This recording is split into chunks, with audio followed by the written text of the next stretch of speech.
Hi guys, today I'm going to show you how to do the perfect messy bun every time in less than 60 seconds. To start, brush the hair into a mid-height ponytail and then start securing it with an elastic band. As it starts to get tight, only pull the ponytail through about a third of the way to create a little loop.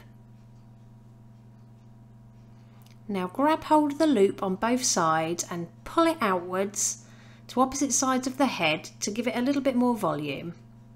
Then we're going to twist the elastic band one more time, and taking the ends, I'm just going to fold them up onto themselves so they create another loop at the bottom, and then just pull your elastic band over it to secure it.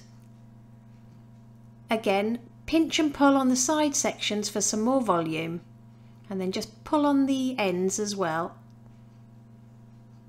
Now, grabbing hold of sections, we're going to pull it towards the head and then just secure it all the way around the outside of that bun so it doesn't flap about.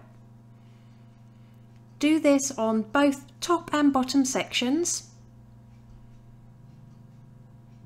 Then loosen up the hair at the crown by pinching and pulling.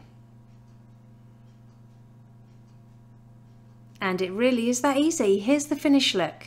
If you liked it, please give it a thumbs up and don't forget to subscribe for more tutorials.